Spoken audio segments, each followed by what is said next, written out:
Ok, tudo bem com você? Bom dia, boa tarde, boa noite, né? Quem vai assistir agora, boa noite. Quem vai assistir depois, bom dia ou boa tarde, ou boa noite, dependendo aí do horário. Isso é uma ferramenta fantástica, que é o nosso canal no YouTube aqui do Bate-Papo Espírito, Bate-Papo Espírita. Boa noite, Cláudio. Boa noite, Emerson e Tudo bem? colegas. Tudo bom? Satisfação revê-los.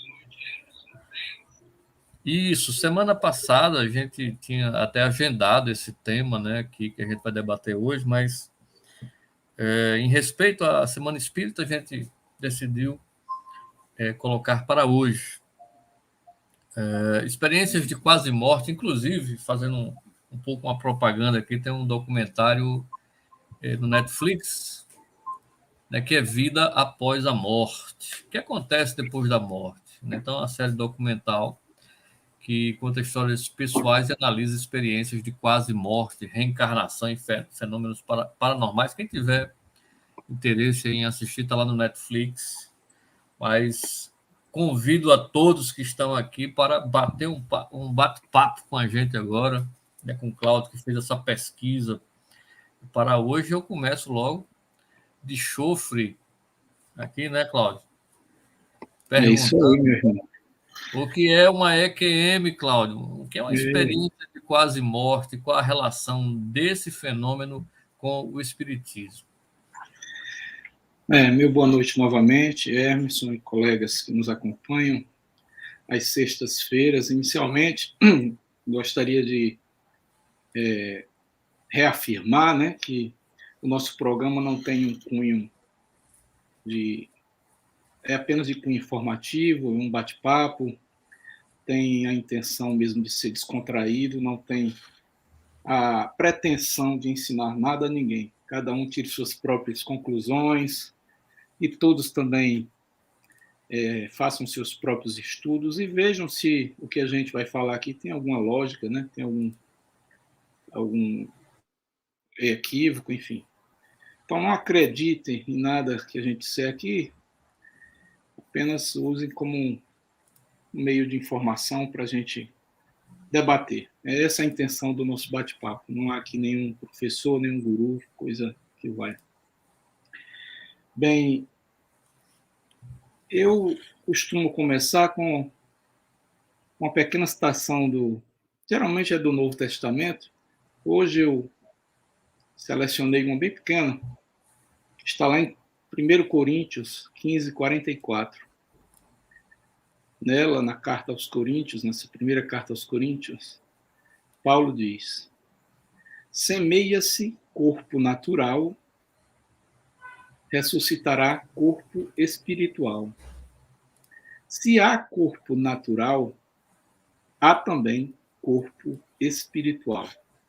Nessa pequena frase, o Paulo deixa bem claro essa dicotomia entre os corpos, né? O que é matéria e vem da matéria, e o que é espírito e provém do espírito.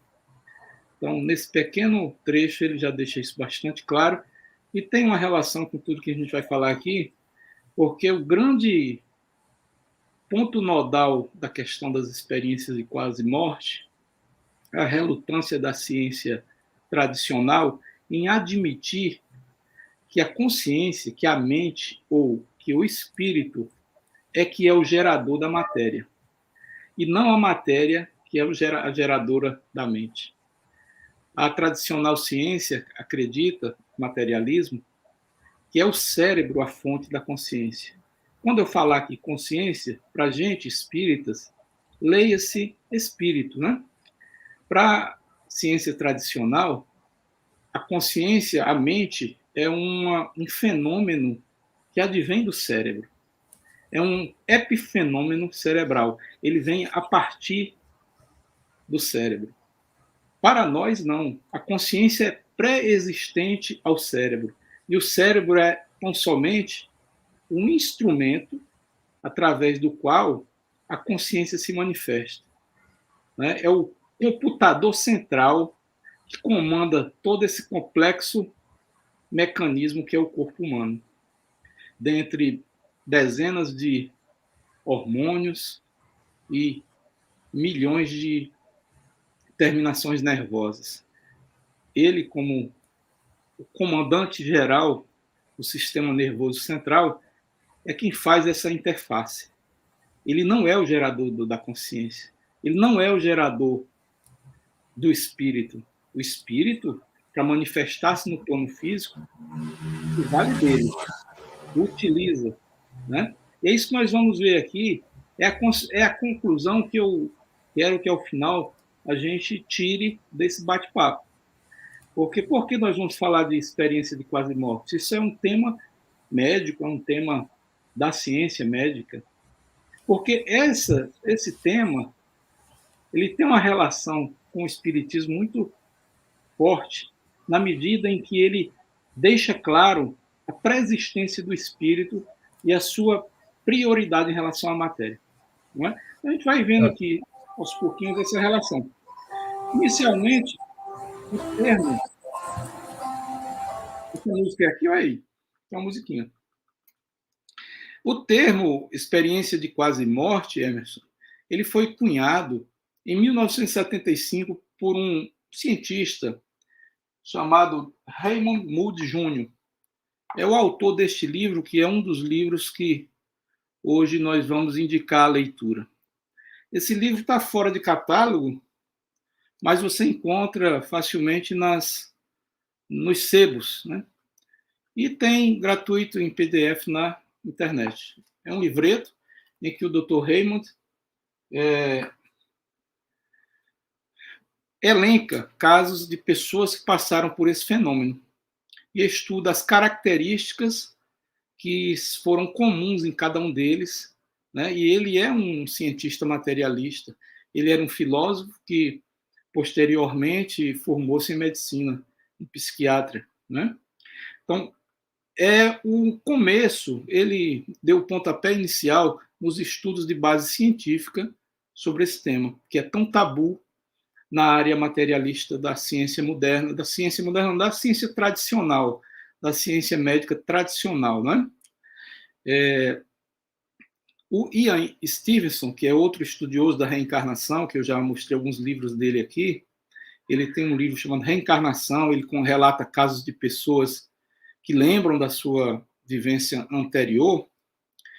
Ele diz que o que faz a ciência evoluir são os cadáveres. O que é que ele quis dizer com isso?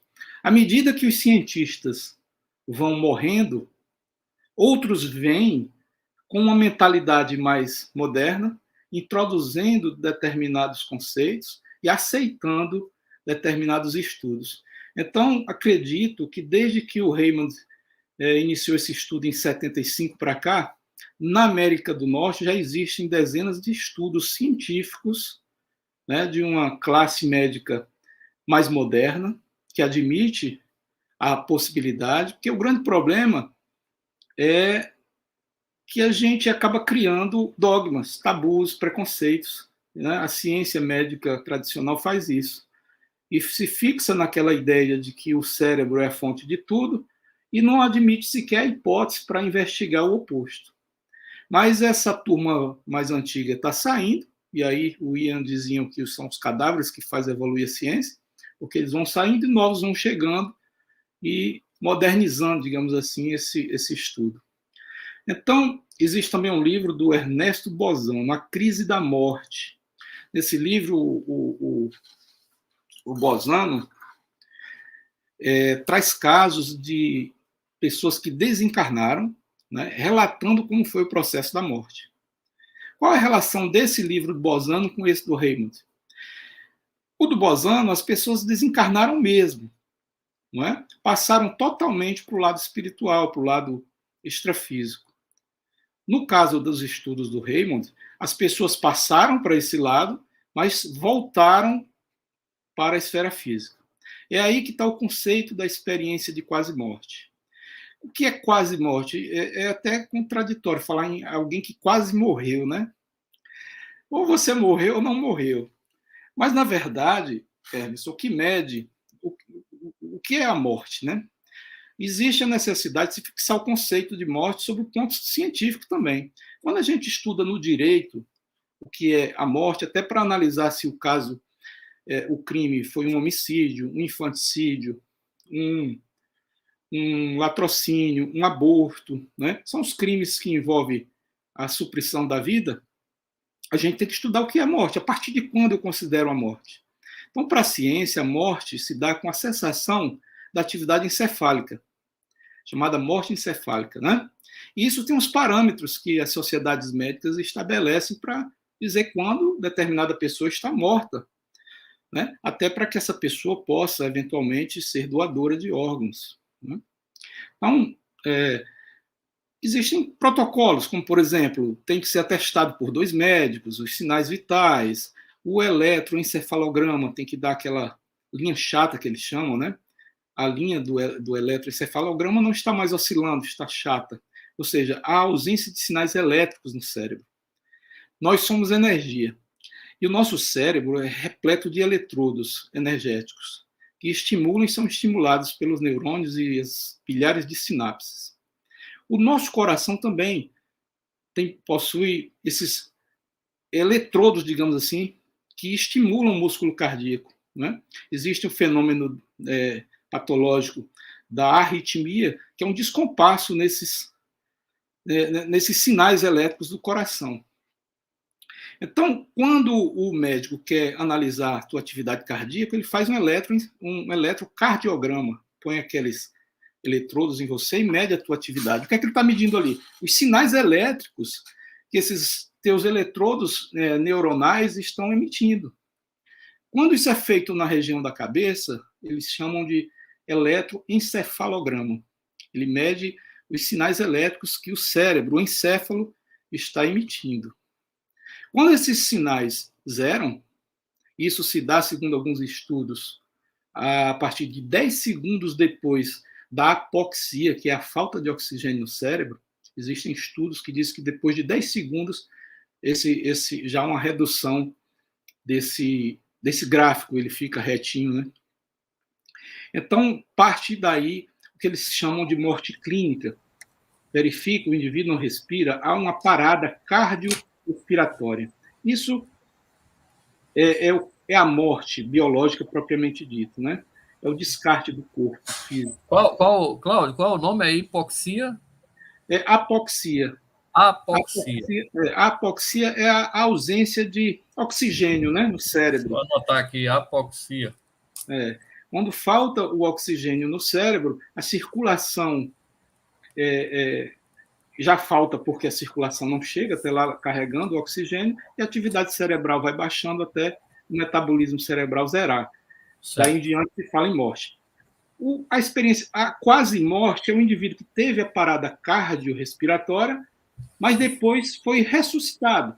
Ele foi trazido de volta. Então ele esteve por algum momento naquela condição de metabolismo zero, e nós já vimos aqui que a saída do corpo se dá com a ausência do metabolismo. Por isso que quando a gente dorme, que a gente fica naquele metabolismo basal, que é só para sustentar a respiração e a circulação mínima, o nosso espírito, o nosso perispírito, o nosso psicossoma se desprende do corpo físico e fica sobre o corpo físico ali.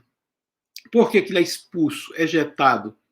Porque quando abaixa o metabolismo físico, o perispírito não fica mais ali, né? Ele sai imediatamente, ele é ejetado. Isso se dá no sono. O que acontece é que 99% de nós saímos e permanecemos dormindo também em perispírito sobre o corpo físico. A gente chama de projeção beliche. O indivíduo físico fica embaixo e o perispírito, o psicossoma, fica em cima, na condição também de dormindo, né? Fica sem lucidez. Só uma pequena porcentagem das pessoas conseguem sair do corpo com lucidez. A experiência de causa morte baixa o metabolismo a zero por causa da parada cardiorrespiratória, mesmo que temporária. Nesse momento, há a ejeção do perispírito e o indivíduo abre a lucidez, né? O que acontece é que essas pessoas quando são ejetadas, essas que trazem o conhecimento que passaram por todo esse fenômeno, elas lembram, mas lembram porque abriram a lucidez lá, não é? Mas quantos de nós acontece o mesmo e a lucidez não abre? Então é como se fosse um sono sem sonho. Isso acontece todos os dias nas cirurgias, quando o indivíduo é anestesiado.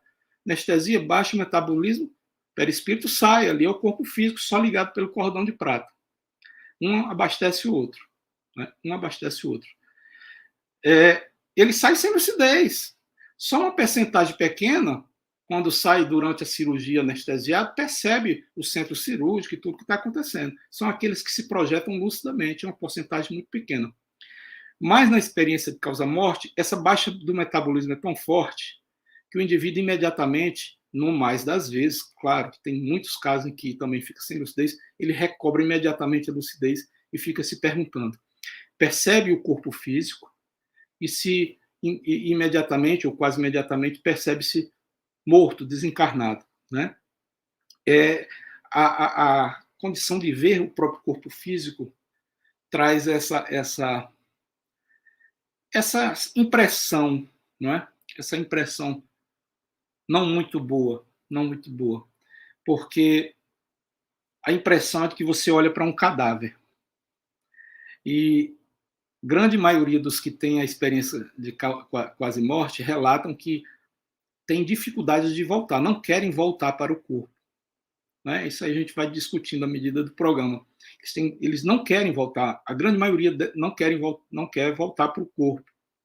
Vem o corpo, assusta-se, porque vê ali uma espécie de cadáver, aquela bola de carne amorfa.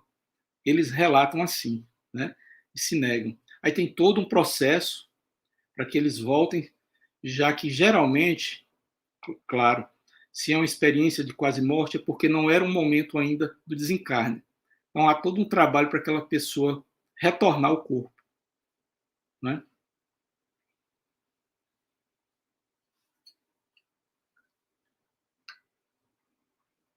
Tá sem áudio, Emerson, por favor, sem áudio. Opa, a gente fala hoje em EQM, né, como se fosse algo assim atual, novo. É um fenômeno novo, Cláudio, porque ultimamente, né, a gente ouve muito falar sobre esse tema e antes a gente não ouvia. Pois é.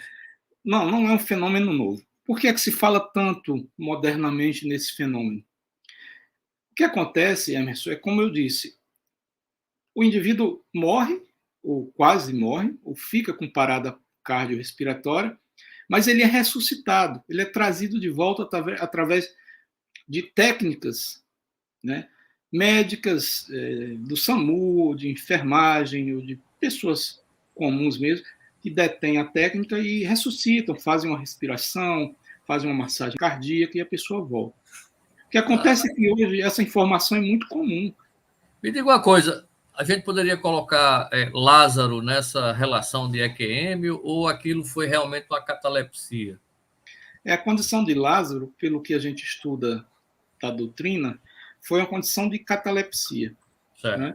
Ele Ele passou não já... teve essa suspensão do metabolismo por completo. Isso, exatamente. Exatamente. Bem, o livro Tibetano dos Mortos já tratava da DQM.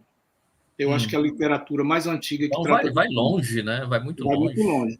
Então não é uma coisa atual. O que acontece é que atualmente ele é muito trazido à baila porque os mecanismos de ressuscitação estão muito comuns. A técnica médica evoluiu muito.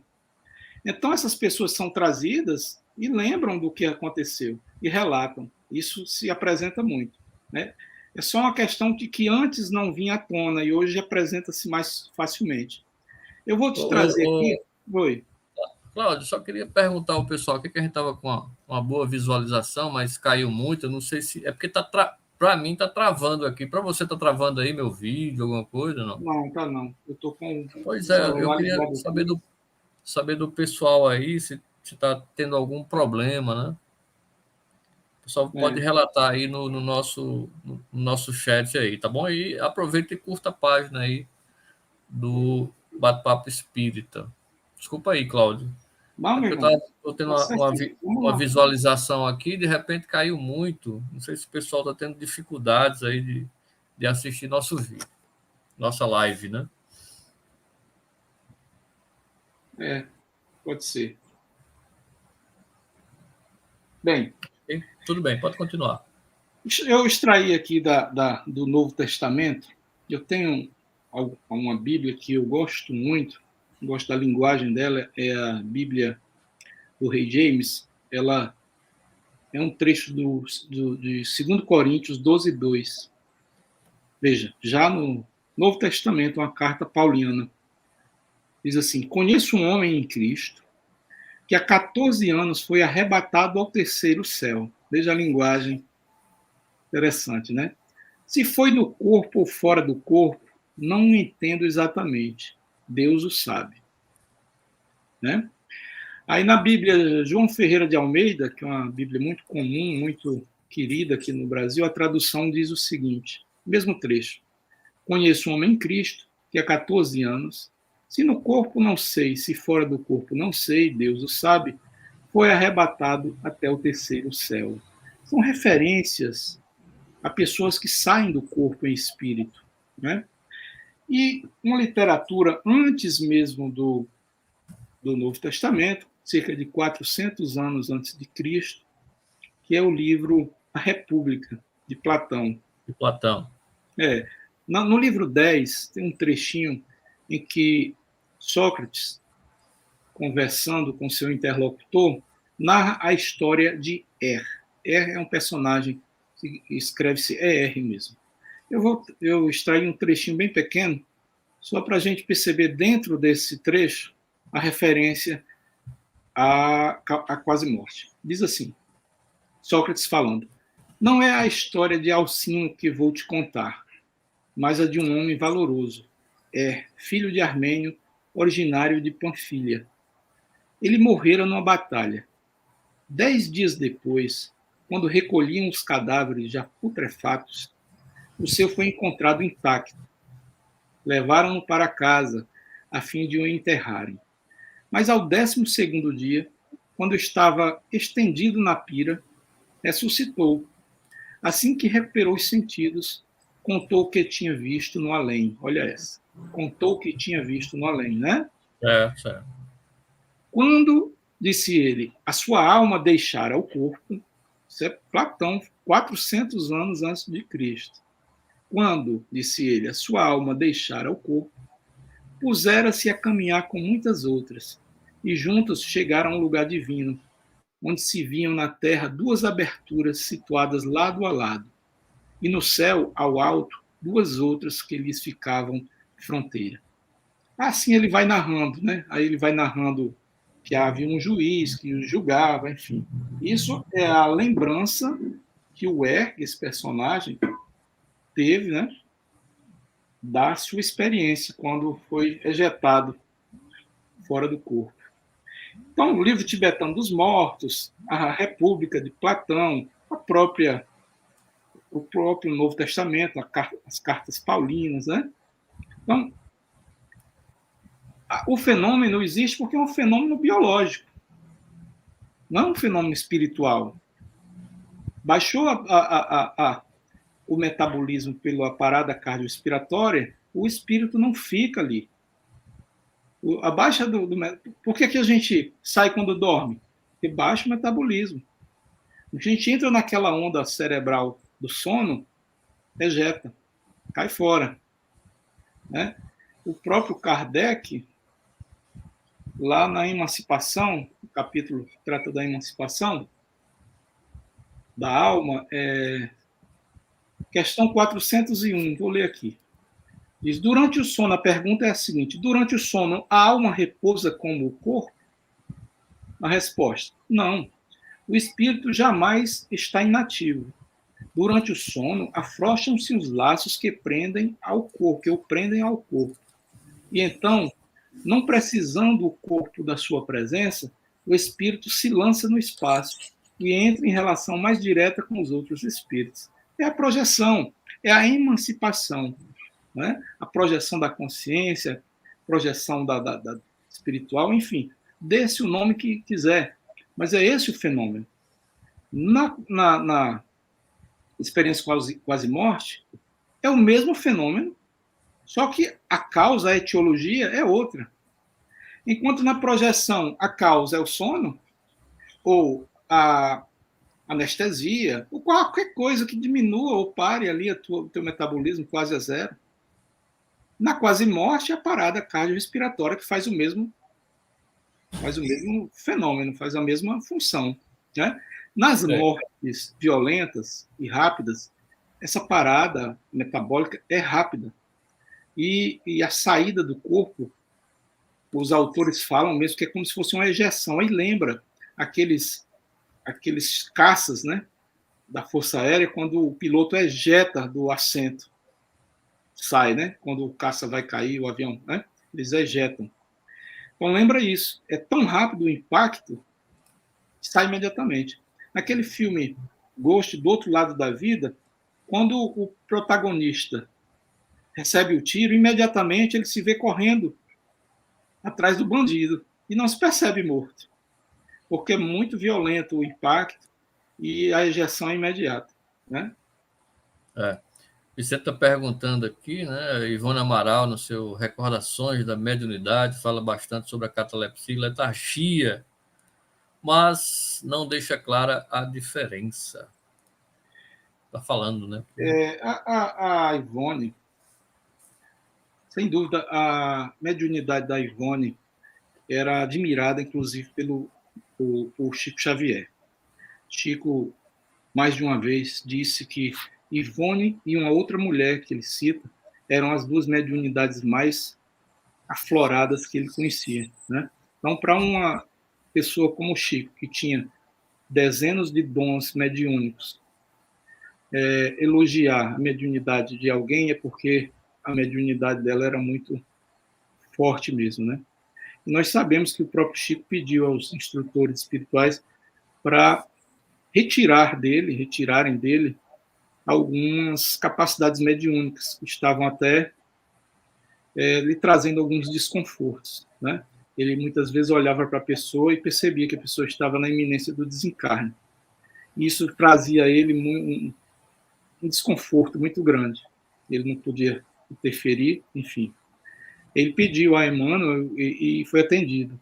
Muitas dessas capacidades deles foram bloqueadas por Chico. A Ivone é uma pessoa assim. Esse livro que o Vicente fez referência, Recordações da Mediunidade, é o que eu gosto mais dela. Eu já o li algumas vezes. Excelente. A Ivone tem uma história muito... Desde que nasceu, a mediunidade dela já era aflorada. Ela conta, nesse livro, no capítulo 1º, que quando era novinha, recém-nascida, adoeceu e foi dada como morta. Né?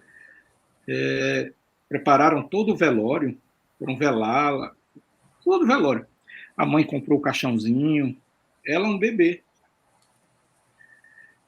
E logo em seguida ela retornou. Eu estava em catalepsia, né? Esse fenômeno que tem a ver com a redução do metabolismo. É o que aconteceu com o Lázaro e com alguns outros que a gente ouve falar. A letargia, a diferença é muito sutil. O próprio Kardec, no Livro dos Espíritos, trata dessa diferença. A letargia, como o próprio nome diz, é uma diminuição, um arrefecimento dessa capacidade, mas que não é tão grave, tão forte como a catalepsia. A catalepsia, ela imita a morte. Né? Quantas pessoas não foram sepultadas vivas antigamente? Hoje existem protocolos para se identificar a morte cerebral. Então há uma maior segurança antes de sobrevir um enterramento, uma cremação de alguém. Mas antigamente não havia. Veja o caso da Ivone. A Ivone estava sendo velada, era bebê, estava sendo velada. Aí conta ela ainda que a mãe dela, em torno do caixãozinho, já dentro do caixão de anjinho mesmo, fez uma oração, e nessa oração ela conversava com Maria, mãe de Jesus, né? e prometeu a Maria, enfim, pediu que a filhinha dela voltasse e tal. E nesse fenômeno, nesse momento, a menina volta. E durante toda a vida dela, ela trabalhou em projeção. Ela tinha a capacidade de, quando dormia, saía do corpo e ia trabalhar. Ela não sossegava, né? Um outro que tinha essa capacidade, inclusive, de bilocação era o Bassanufo. Ele estava em Nossa, dois novo. lugares ao mesmo tempo, né?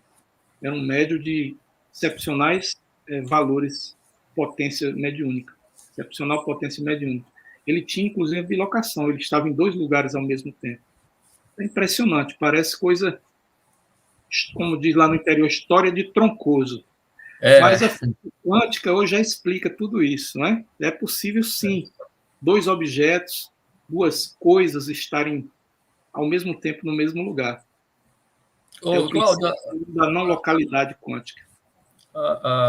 é um tema atualíssimo, até porque aconteceu, né, hoje, e não está muito relacionado ao EQM, lógico, mas a morte trágica de Marília Mendonça faz parte do que a gente conhece como tem um processo anterior à reencarnação, né? Você escolhe as suas próprias, o seu próprio, digamos assim, você vai. A gente escolhe o gênero de provas que a gente vai suportar. Isso. Então é só para dizer isso para a Janine, né?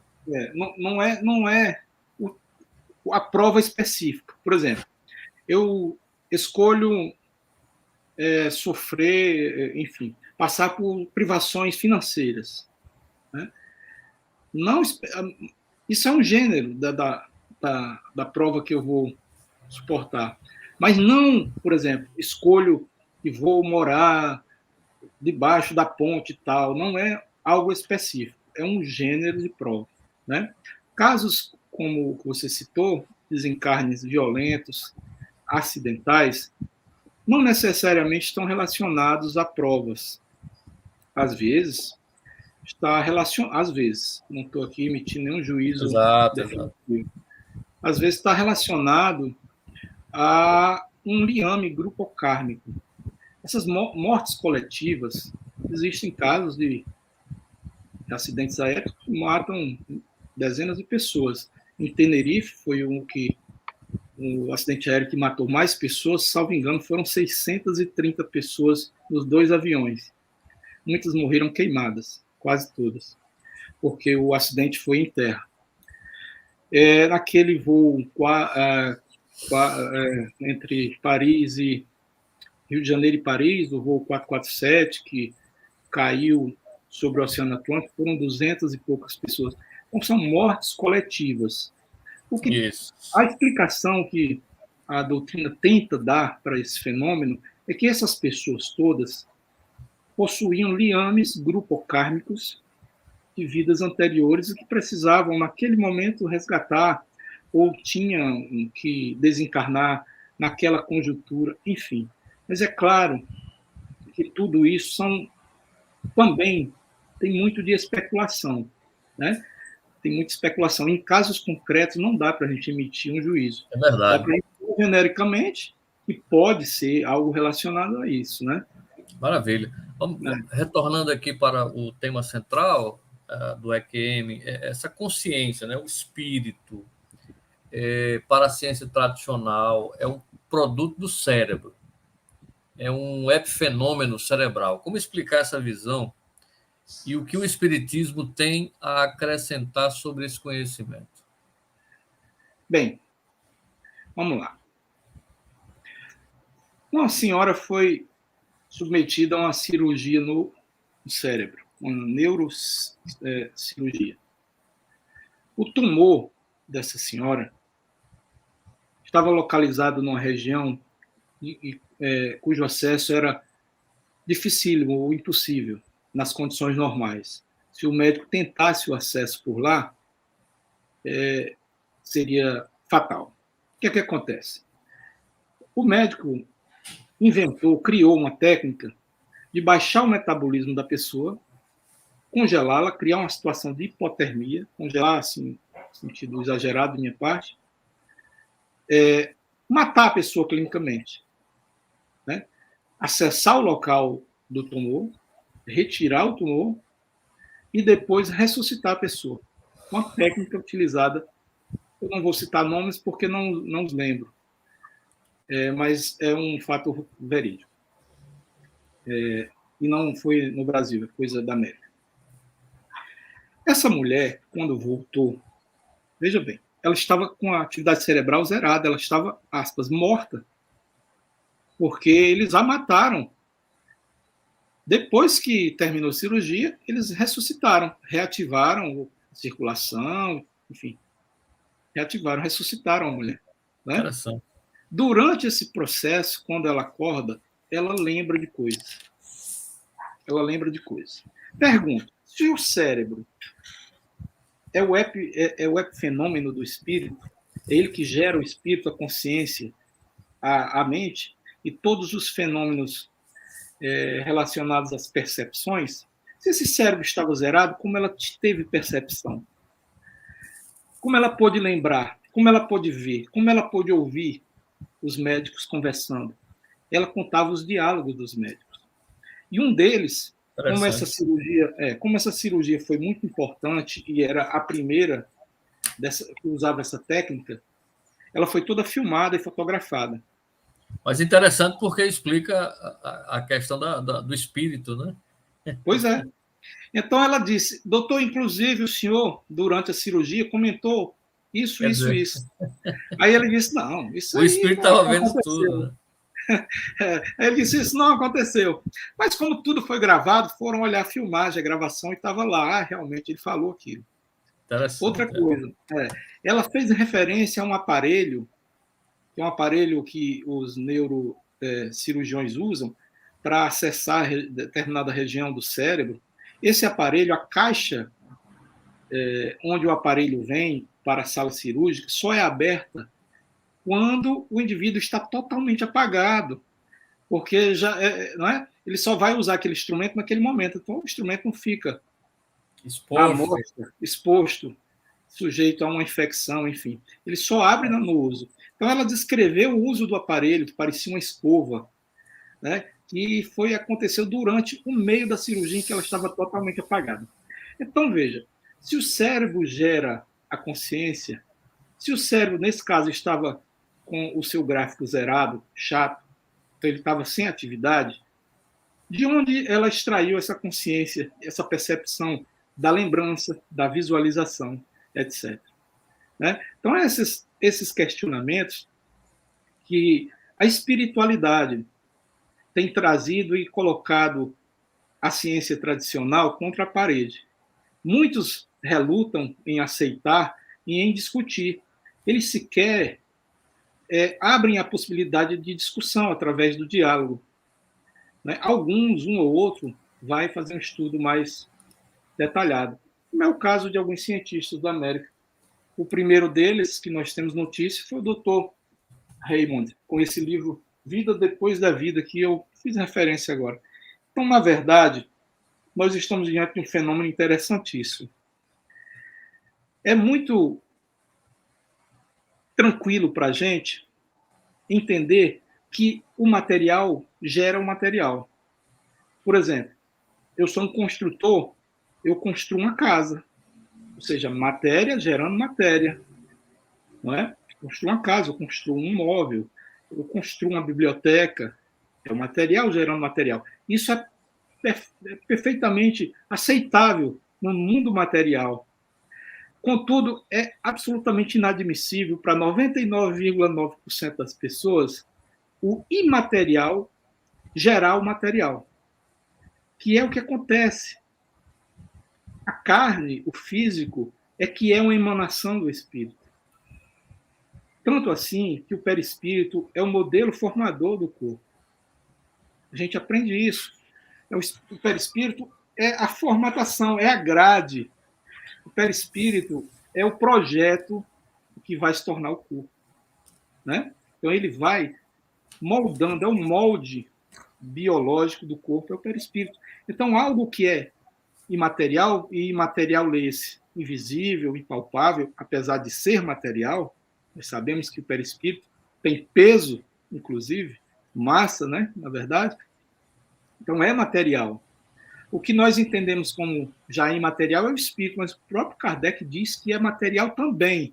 Só que nós não conseguimos dimensionar essa matéria, porque a matéria possui diversos graus de sutileza. Né? Tem algumas delas que nós não conseguimos alcançar ainda. No século XVIII, a energia era chamada de fluido. E era considerado o quê? Uma matéria, algo fluídico. Né? Hoje nós já afastamos essa nomenclatura e adotamos uma outra nomenclatura para o fluido e para as energias. E a própria energia ela se manifesta de diversas formas. A gente sabe, onde passa uma corrente elétrica, passa uma corrente eletromagnética perpendicular a ela. A gente aprende na escola. Hoje já existem equipamentos que percebem essa passagem.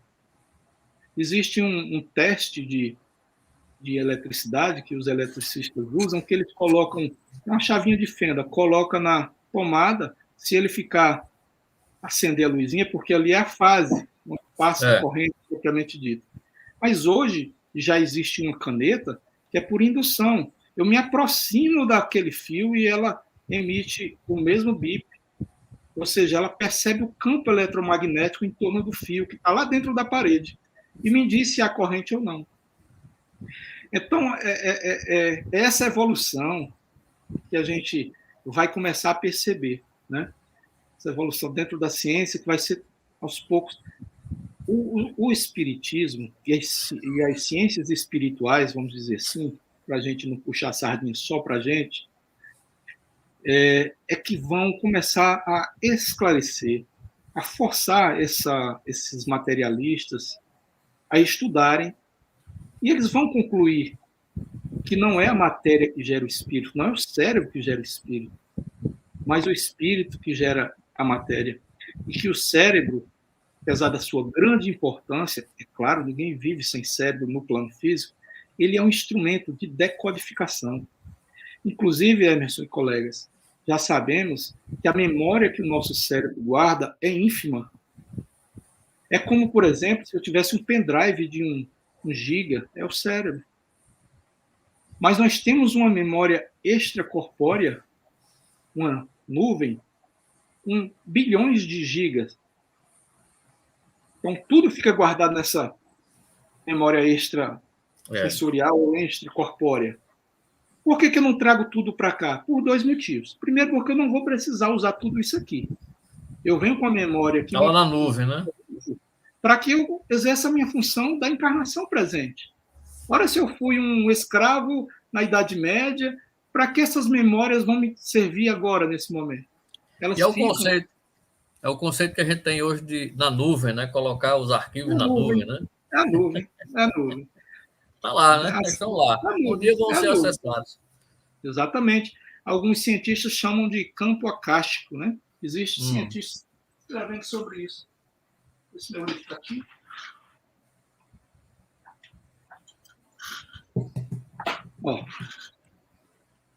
Campo acástico. Legal. A ciência e o campo acástico.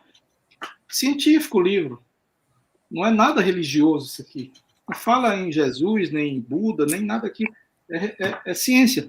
Mas eles, buscando essa informação sobre onde é guardada toda essa informação, a mente criadora, que é Deus. Onde é guardado tudo isso. Então, nosso cérebro é um mecanismo de decodificação, de sensoriamento para essa encarnação. Não é? Exatamente. A próxima pergunta, seguinte. Então, conversando sobre EQM, quais são essas ocorrências, né? Quais são as mais comuns que são relatadas por aqueles que passam, Cláudio, por uma experiência de quase morte? Sim. O próprio Raymond, e tem um cientista brasileiro, um neurocirurgião chamado Dr.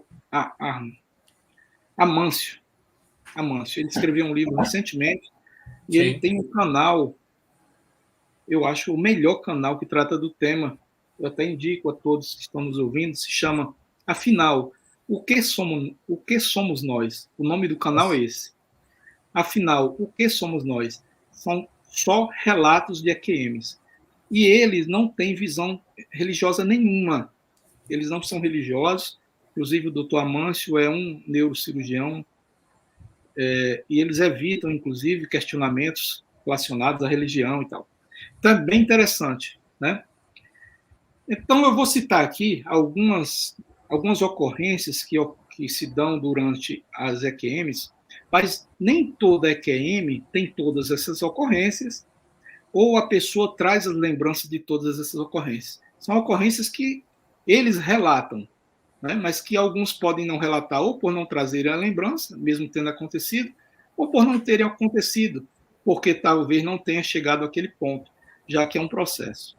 A primeira delas é a memória retrospectiva. Né? Isso a gente já ouviu falar, onde o indivíduo, quando está desencarnando, morrendo, passa na mente dele, como um filme, de uma forma muito rápida, toda a sua vida, desde criança.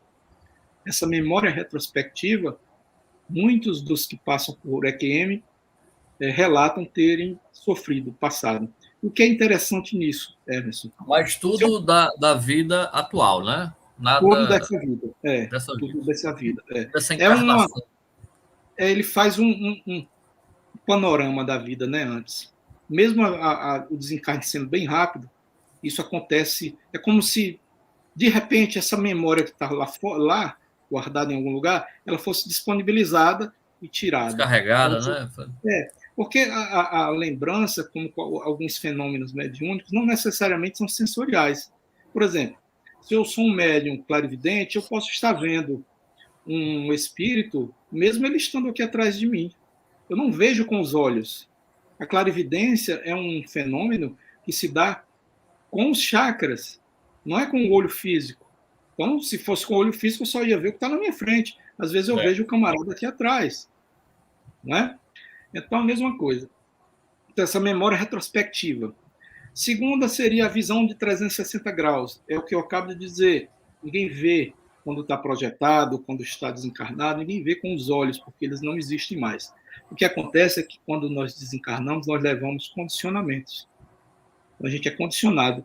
Para você ter uma ideia, pessoas que desencarnaram com Covid, eu já vi alguns relatos, algumas em que ainda se sentem entubadas, desencarnadas, uma sensação de falta de ar. Né? Ou seja, o condicionamento daqueles dias de UTI, de intubação, né? E a falta de lucidez depois do desencarne, a pessoa ainda se acha naquela condição. Acha que tem que respirar, falta o fôlego.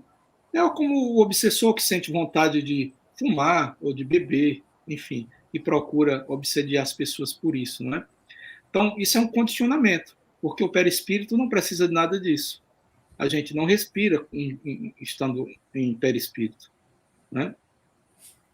Então, outra coisa interessante é eles relatam a comunhão com o todo, um bem-estar. O túnel de luz é muito falado. Né? Quando desencarna, vê um túnel de luz. Isso é cada um o percebe de uma forma diferente e o relata de uma forma diferente. O que é comum a todos é que se trata de um túnel iluminado, como se o chamasse, o sugasse, ora para cima, ora para o lado, enfim. A Sandra tinha colocado aqui, tinha feito uma observação, então seríamos um aparelho receptor, você falou daquela questão do cérebro, né? Daquela... Uhum. E o espírito também, a consciência está em um lugar além do meu entendimento, né? Que a gente fala que é guardado na nuvem, né? Aquela questão das vidas passadas, né? Dos nossos arquivos. O cérebro é um aparelho receptor, sim. É um aparelho que nos faz a conexão com o extrafísico e com o físico e nos ajuda a nos relacionarmos. Ele é o gerenciador de tudo isso no físico. Não é? Quando eu digo que o cérebro é esse decodificador, é um instrumento, eu não estou tirando do cérebro a sua importância, pelo contrário. Ele é, sem dúvida, o elemento mais importante, é o maestro que comanda tudo. A parte endócrina, hormonal, neuronal, enfim, tudo, né? Tudo.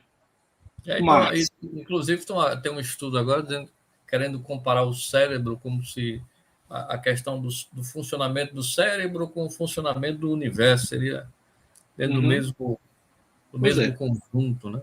né? Aí, aproveitar aqui o embalo e responder o Vicente. A Isso, viagem astral exatamente. esotérica seria uma espécie de EQM consciente. Muito bem. A expressão viagem astral, a expressão astral, foi cunhada por Paracelso no século XVI. Astral vem de astro mesmo, de astrologia, de tudo que não é daqui, desse plano. Né? A viagem astral, Vicente, nada mais é do que o que Kardec chamou, e a gente acabou de ver aqui, de emancipação da alma. É a saída do corpo. Quando isso acontece de forma lúcida, você sai do corpo e tem consciência de que está fora do corpo, né? Aí sim está totalmente semelhante à EQM. A semelhança entre os dois é que o fenômeno depois. A diferença entre os dois é só como ele é deflagrado. A EQM é uma parada cardiorrespiratória em que você está por algum tempo morto, clinicamente, digamos assim. Contudo, por algum mecanismo técnico, conseguem te trazer de volta, ressuscitando. E na saída do corpo, na viagem astral que você refere, essa saída é promovida ou pelo próprio espírito, pela própria pessoa, aí nós dizemos que é um fenômeno anímico, ele mesmo fez, ou é um fenômeno mediúnico. Existem médios, como o caso da Ivone, que você mesmo citou, que saía do corpo para agir, para resgatar pessoas no umbral, para fazer trabalhos em hospitais. Sai do corpo em espírito, em perispírito, vai com a equipe de amparadores extrafísicos, no caso, mentores. Há mentores que trabalham em hospitais facilitando, favorecendo desencarnes. Isso é um trabalho muito legal, muito bonito. Há mentores que trabalham em hospitais impedindo desencarnes, porque ainda não é hora, energizando, fazendo passes para restaurar as energias, evitando o desencarne. Há mentores que trabalham em hospitais extrafísicos. Então, sobre o duplo dos hospitais físicos, existem hospitais extrafísicos.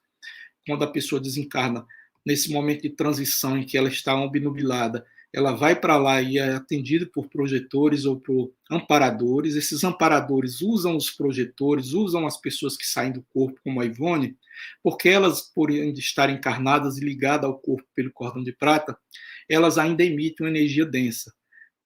Entendeu? Então, algumas pessoas encarnadas precisam dessa energia densa que o mentor não tem. O mentor tem uma energia sutil, muito sutil.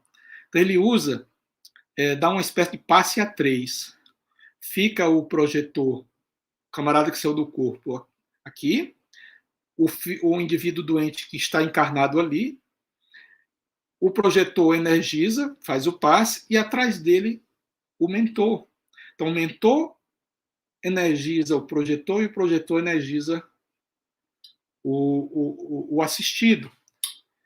Essas energias são diferentes, porque a energia do projetor é uma energia mais densa, porque ele ainda está encarnado. E como essa pessoa que está recebendo o passe também é encarnada, ela precisa dessa energia. Por isso que o mentor, a energia dele, às vezes não é a melhor energia para ele. Eles usam mente, usam muito. Isso é o Barreto, é? Francisco Assis?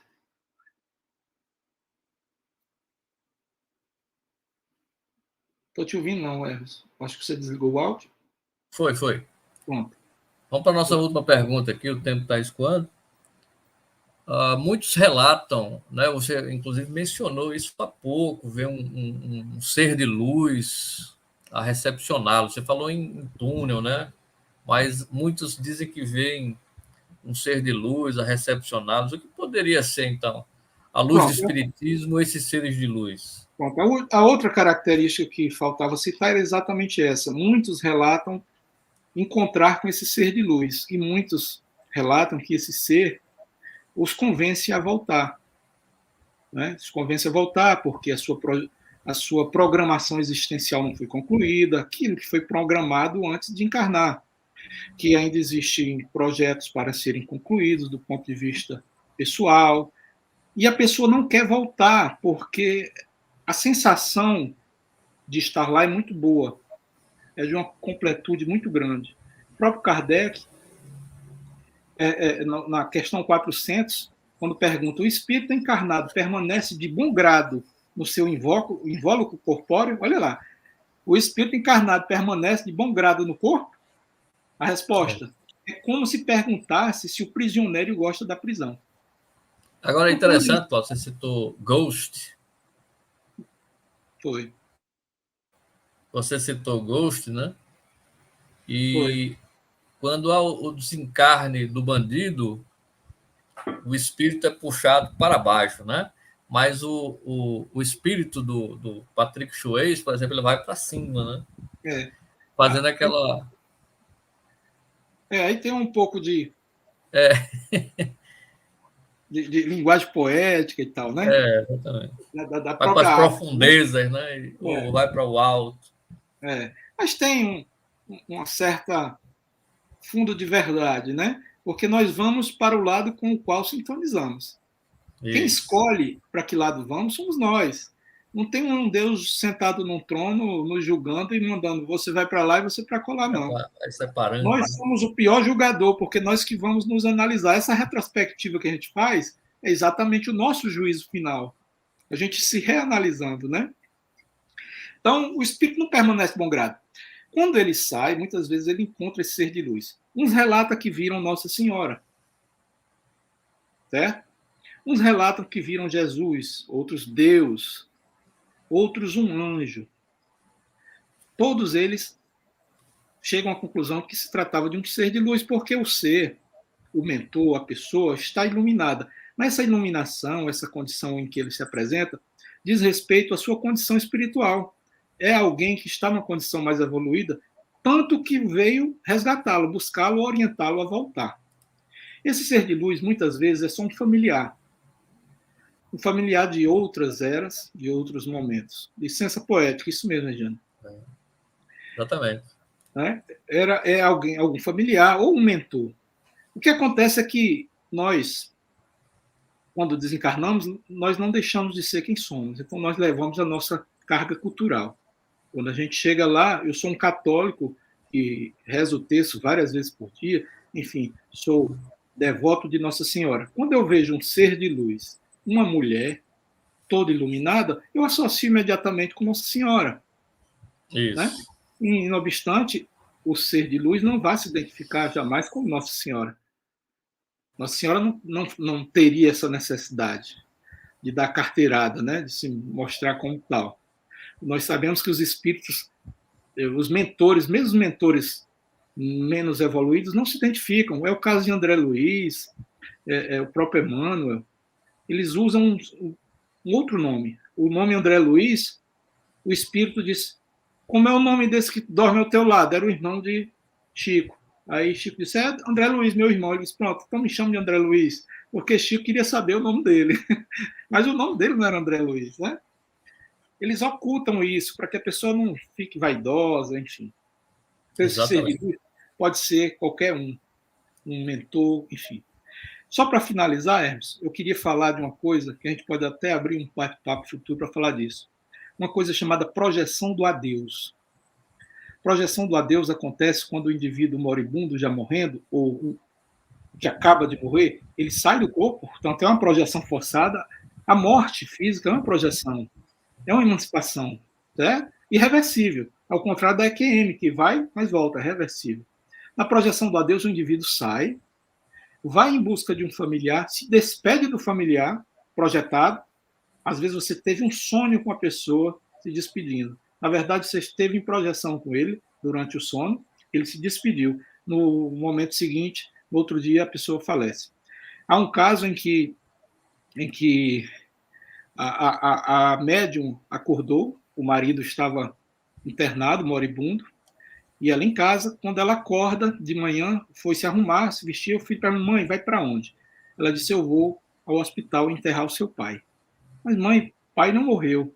Ela disse, sim, seu pai esteve comigo ontem à noite e ele disse que já tinha falecido. Quando chegou ao hospital, ele tinha desencarnado. Então essa é a chamada projeção do adeus. O espírito projeta, que é necessário a saída, e procura um familiar ou alguém, se comunica com ele. Ou imediatamente após o desencarne, ou pouco depois, às vezes até dias depois. Pois é, interessante. Muito interessante isso aí. Cláudio, tem dica de livro hoje? Você mostrou vários aí Eu já, mostrei mas dois, não foi? Então, deve ter vários aí, né? eu vou voltar a mostrar o do Dr. Raymond, que é um clássico. Esse Sim. livro, né, tem PDF na internet, são relatos de EQM. É um clássico da literatura do tema, tá bom? E esse aqui, A Biologia da Crença, é do Lipton, outro cientista, que faz uma relação aí muito bacana entre a ciência e a espiritualidade. Eu gosto muito desses livros escritos por cientistas, que rompem a barreira do preconceito, do dogma materialista, e passam a admitir as hipóteses espiritualistas e trabalhá-las, ora para provar a sua concretude e veracidade, ora para combater. Né? Isso é importante, para a gente não se apegar a dogmas, que não é o que o espiritismo prega. O espiritismo afasta os dogmas. Insisto em dizer, Kardec não era um religioso, Kardec era um cientista. Só para finalizar aqui, e a Janine falou aqui na Marília Mendonça, que desencarnou hoje com 26 anos. É interessante que ano passado ela fez um Twitter, publicou um Twitter, dia 4 de maio de 2020, ela dizendo o seguinte, viu, Cláudio? Sim, estou lhe ouvindo. Gente, mas eu sonhei com água, queda d'água, cachoeira, rio, a noite todinha que Deus deu. Né? Eu até coloquei isso e a pessoa... mas isso foi longe, 2020, eu disse que o tempo é relativo, né? O tempo é uma necessidade do plano físico. No Isso, plano espiritual não existe tempo.